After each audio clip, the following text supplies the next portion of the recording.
Hello there you guys, welcome to one of my videos.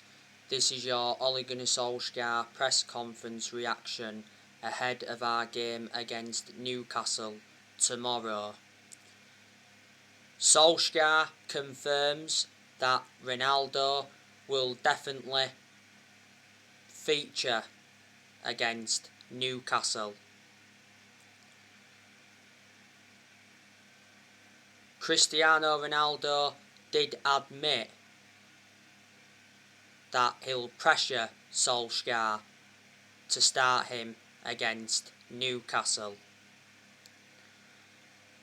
Earlier on this week, he said Ronaldo's debut could have been delayed because Ronaldo had to isolate for 5 days.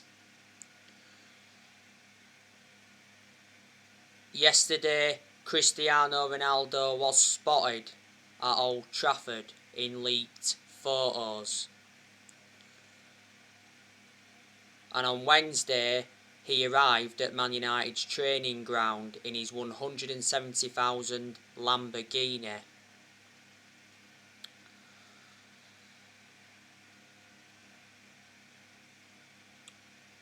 Ronaldo has hinted that he's looking to stay at Manchester United beyond his current contract. Ronaldo signed a 2-year contract with Man United with an option of a 3rd year. Ronaldo will receive £480,000 a week, so he's the highest earner at Old Trafford.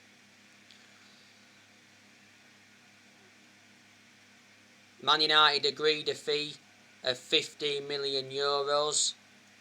There's a further €8 million in add-ons, so that's €23 million in total. That equates to 19.8 million in pounds sterling.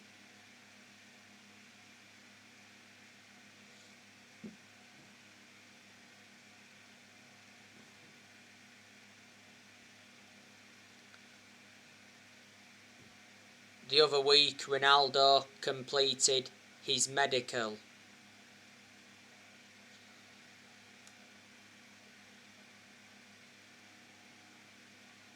I can assure Ronaldo's going to do very well in his second spell at Man United, despite him being the age of 36.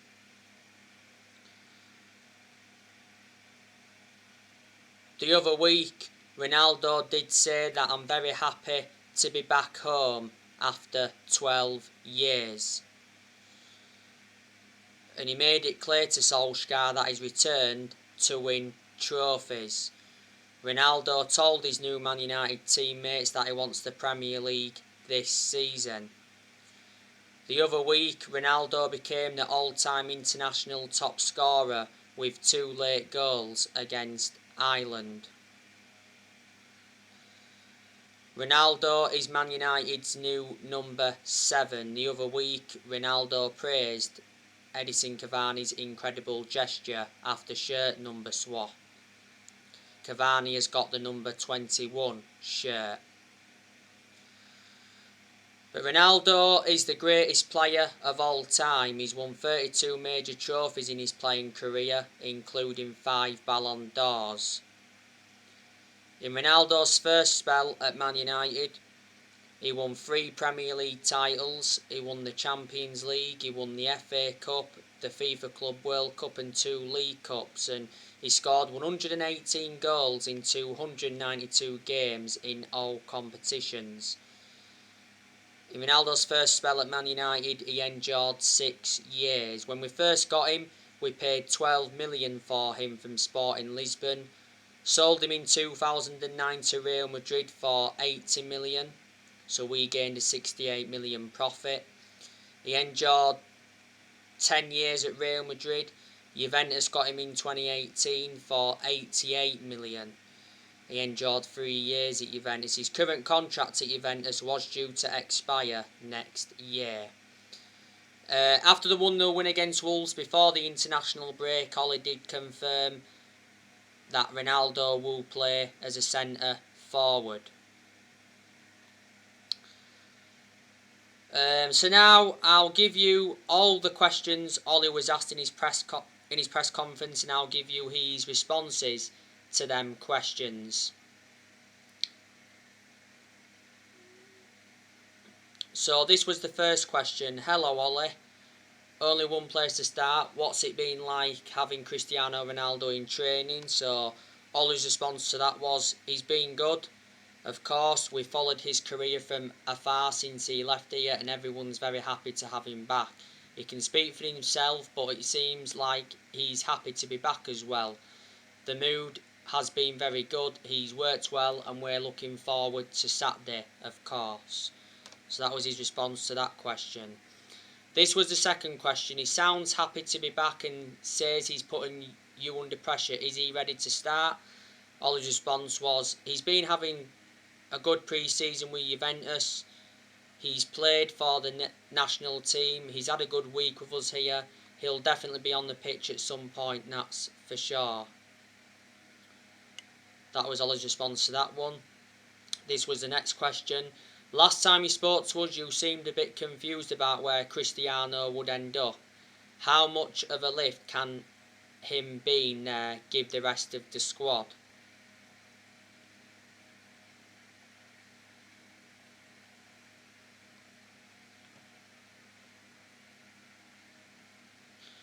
So his response to that, this is a pretty long response. I wasn't confused when I spoke to you. You were confused. I wasn't. I was quite happy at the moment, but couldn't say everything. Of course, Cristiano coming back in just the way he's conducted himself this week. He's come in and we know what he's achieved in his career, but he's coming in here to achieve more, and he's coming here to put demands on himself. That's what he does. He lived his life with the discipline of top professional ever since he came here. I remember he was the first one who did the prep really well. Every day, 45 minutes before the training session, you started looking at this kid doing this before training, and he'll have the same effect with these players, even though we have grown as a group over the last few years. The determination, focus, desire has improved over time, bit by it. Even bringing Rafael Varane in, he's coming with a winner's mentality, an unbelievable focus. But of course, Cristiano comes in and there's no place to hide when you've got winners like them. You can't go into training and give 95% and not be focused, and that's what he demands from everyone else. So yeah, that was a good response from Ollie from that question.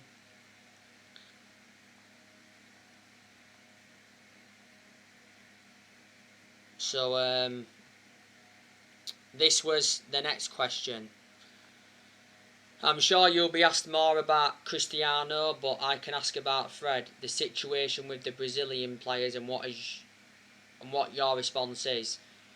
Ollie's response to that question, I think it's a lose-lose situation for everyone. National teams, players, clubs, it's been a farce really. The players want to play, but we all know what kind of situation we find ourselves in over the last year and a half with the pandemic.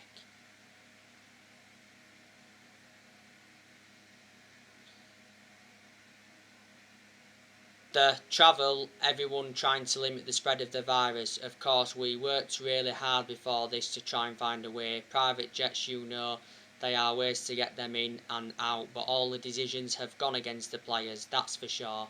They want to play for the national teams, they want to play for the clubs, and they're not allowed. For me, I'm disappointed with the whole thing. Common sense might not be so common anymore. We need to prepare for the game without Fred, but still we have fingers crossed that some sense can come into people's minds and we can use him. So that was his response to that question.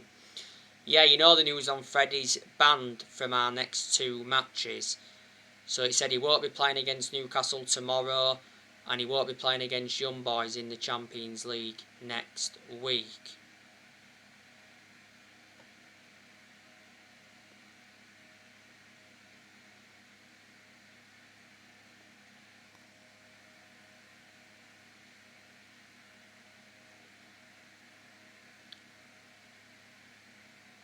This was the next question, Ollie. On the subject of availability for tomorrow: Dean Henderson, Scott McTominay, Alex Telles. Obviously Sancho came back from England duty. Will he be available? Ollie's response was, they're all training. Dean has not got the after effects of the tiredness anymore, so that's very positive. Telles is not 100%. He'll be still a few weeks. Scott has recovered very quickly from the operation, so if he's going to play or not, I'm not sure. But probably not, depending on who we've got available as well, who we can use. So that was Ollie's response to that.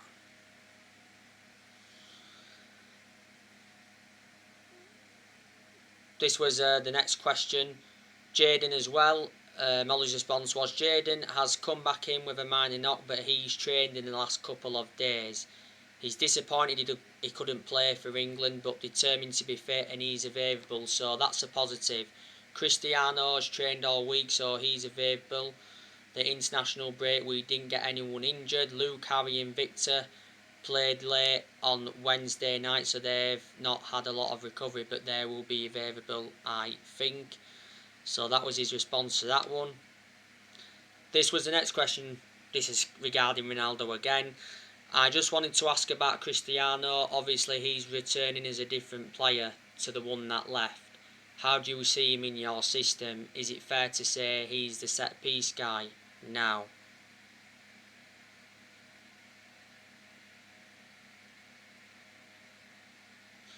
So his response to that was, everyone evolves and develops throughout their career. Of course, Cristiano is a different player to the one who left, but he's in such good nick still. He'll be looking at the next few years to play as much as he can, score as much as he can. He's a threat from direct set plays himself, but also to be on the end of crosses, he's adding something extra that we haven't got. His skill sets in the team, the mix of his skill sets, well, no one has those really, because he's one of the best players that has ever played the game. That was his response to that question. Near the end of the press conference now, by the way. So this was the next one anyway. You used to be a teammate with Cristiano and now you're his manager. How do you handle that dynamic? Ollie's response was, well, that's fine. We've got mutual respect for each other. You cannot have respect for that, what he's achieved, but he knows I have got to make the decisions when to play him, when not to. Any player wants to play as much as possible, but it's my job to manage him and get the best out of him. I want to see the best out of Cristiano, of course. That comes with the communication with him, because we have played together. As you said, we spent a few years together at the club and we excuse me, know each other, so that's no issue. He doesn't need me to tell him what to do. He's always had the determination, this desire to be the best. He still has that. He prepares. He's probably the one I've seen in my career, the ones I've played with, that's taken the steps that he needs to. Of course, we've got Ryan Giggs who played until 40 odd, and I'm not going to be surprised if Cristiano ends up playing at the same age as Ryan. So that was Ollie's response to that one. The vast majority of this press conference has obviously been regarding Ronaldo. So yeah, this was the next one anyway. Can you talk us through how the discussions with Edison Cavani went about giving up his number 7 shirt for Ronaldo? Ollie's response was, it's one of those things. Edison has been remarkable. He played really well last season. Cristiano rang Edison and they spoke to each other, and to pass off his shirt just shows the respect he's got for Cristiano, but also Cristiano speaking to Edison shows the respect the other way. Two top professionals and players and human beings. And this was the last question of the press conference. Ollie, I know how difficult it was first time round to play against Cristiano. What's different about him this time? So his final response was, He's developed, he's evolved as a player. As age goes by, you have to change your game. I don't think you're going to see 18, 19, 20 step overs before he goes past you, but he still has that step over, shift and shoot. He's developed into one of the most accurate finishers that I've seen. I did see part of that when he was here, of course, and he developed, but what he's developed in these years at Real Madrid impresses us all. He's one of the best in the air. His timing, desire to get on the end of crosses is second to none. He still hits the target 99 times out of 100 as well when he shoots outside of the box. He knows the game more. He knows which positions to drop into and when to run in behind. And he's still as quick. It looks like from the stats, and he's shining leading star. Everyone's going to look up to him. He's going to be a leader in this dressing room. So that was everything that was mentioned in the press conference.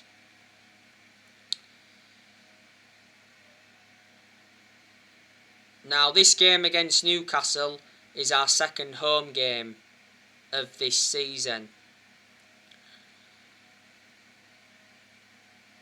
So far, we have registered 7 points from our first 3 league games. We've won 2 and we've drawn 1. We are sitting third in the Premier League at the moment. As for Newcastle, they've enjoyed a very poor start to the season. They're winless at the moment.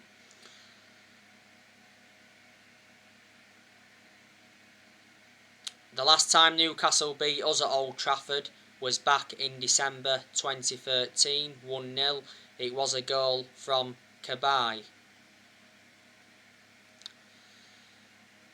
I'm expecting Newcastle to sack Steve Bruce at some point this season because he isn't a good manager. Don't rate him whatsoever.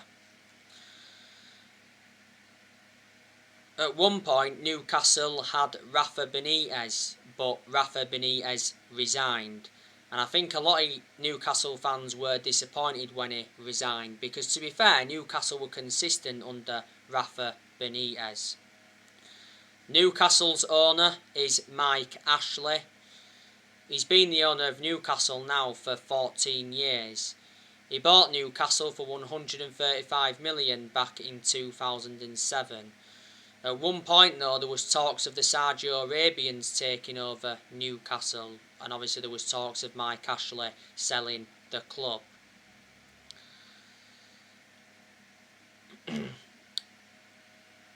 We beat Newcastle at Old Trafford last season 3-1, and we're beating them at St James's Park 4-1. We seldom lose to Newcastle.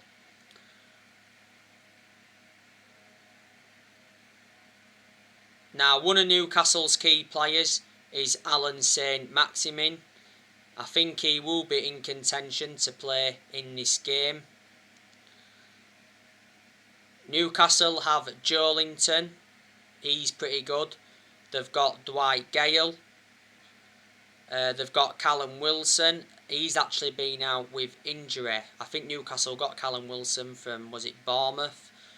Newcastle have also got Ryan Fraser. I think they also recommended him in from Bournemouth.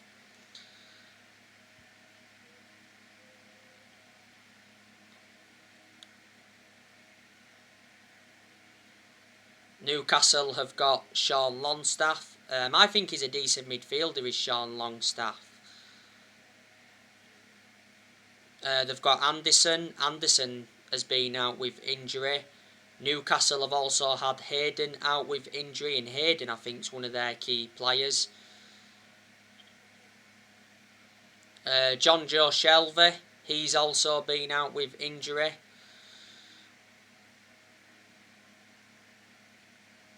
Dummett, he's out with injury. Dubravka, he's out with injury. Newcastle have Matt Ritchie, Lascelles, Kieran Clark. They've got Jamal Lewis, Jeff Henrick, Joseph Willock. I think they brought Joseph Willock in from Arsenal.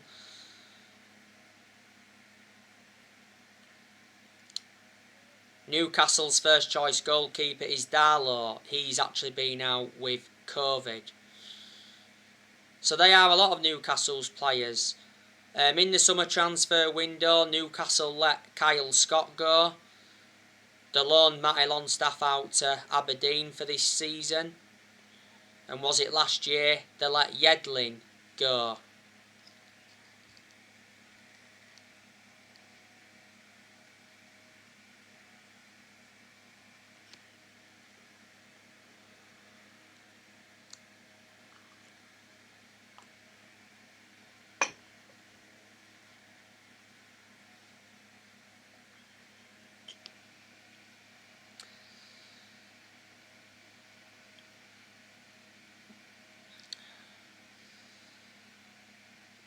After Newcastle, we do play Young Boys in the Champions League group stage. That will be our first game of the group. And then after that, it's West Ham.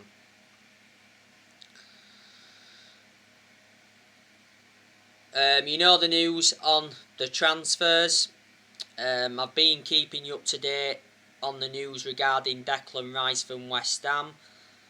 Declan Rice is likely to leave West Ham next summer, as he targets a club offering Champions League football. Declan Rice's price tag is 100 million. 100 million pounds is too much for Rice. I reckon he's worth in between 50 to 60 million. He said recently that Man United identified Declan Rice as the number one midfield transfer target for next summer. Solskjaer is confident on Declan Rice transfer. When the summer transfer window was open, he did mention that Solskjaer wants Rice, and Declan Rice did mention that he was unhappy with West Ham's 100 million price tag. Declan Rice has got 3 years left on his contract at West Ham. Rice has played 148 games for West Ham. He's predominantly a holding midfielder, but he can be deployed as a centre-half, and he's been at West Ham now for a good 7 years or so.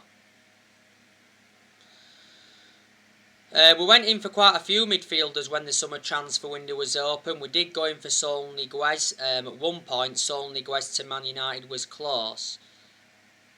We was close to getting him on loan, but we didn't. Niguez joined Chelsea on loan. We also went in for Eduardo Camavinga from Rennes, but didn't get him because he signed for Real Madrid.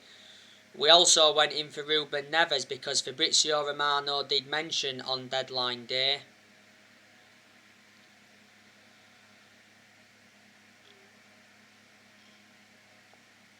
that Ruben Neves was the only midfield option for Man United, but he did say there was no current agreement with Wolves. The price tag for Ruben Neves is 35 million.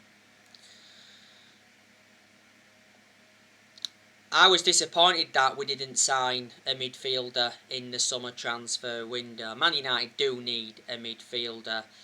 And I was also disappointed that we only managed to sell one player in the summer transfer window, and the player we sold was Daniel James. We sold him to Leeds for 25 million.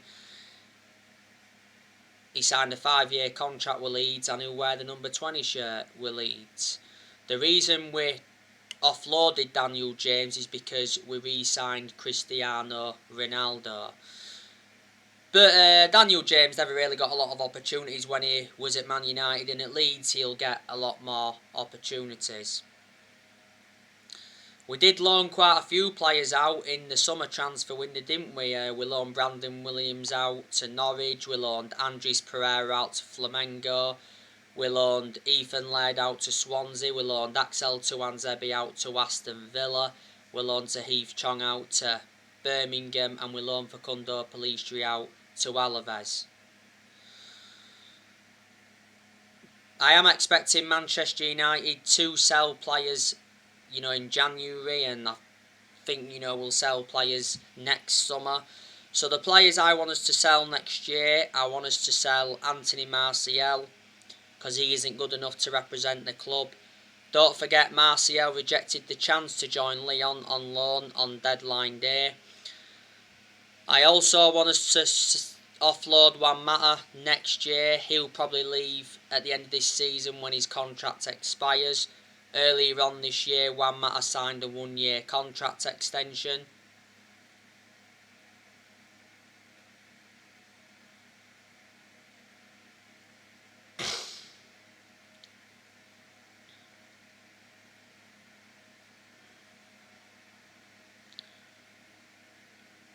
I also want us to offload Jesse Lingard next year.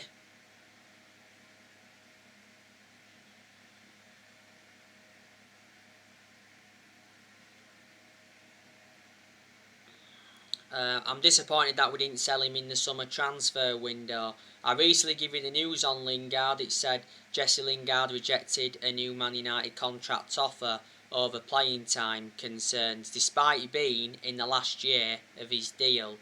He did snub a return to West Ham in the summer transfer window. Earlier on this season, Solskjaer confirmed that Jesse Lingard does remain part of his plans.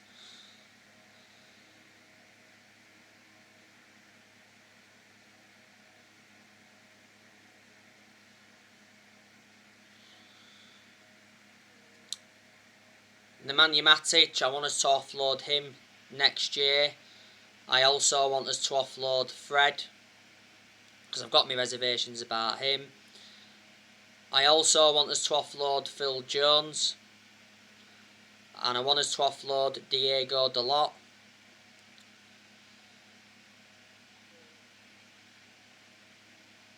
If Donny van der Beek hasn't been given enough game time by next year, I think we should offload him. Don't forget Solskjaer rejected Donny van der Beek's exit because it did say that Everton were close to signing him on loan. Donny van der Beek has to start this game against Newcastle, or at least play a part, because Fred's not available. Donny van der Beek recently told Ole Gunnar Solskjaer his best position. Van der Beek reckons he will be best served as a number 6 or a number 8. And recently Van der Beek spoke about his future at Man United in an exclusive interview with Rio Ferdinand. And Edison Cavani, he'll be leaving at the end of this season. Can't say I really want him to leave because he's made an impact since he's come in, but Cavani's going to find it difficult to get in the team now anyway, with us getting Ronaldo back. You know, back in May, Cavani signed a 1-year contract extension worth £250,000 a week. On deadline day, in the summer transfer window, Barcelona inquired about signing Edison Cavani. It did mention that Barcelona were in advanced talks, but Romano came out and said that Cavani would not leave Man United in the final hours of the transfer market and he wouldn't join Barcelona. So anyway guys, that's everything to update you for today. Drop your comments, likes below on the channel. If you do, consider subscribe as always, and take care. God bless you all again very, very soon.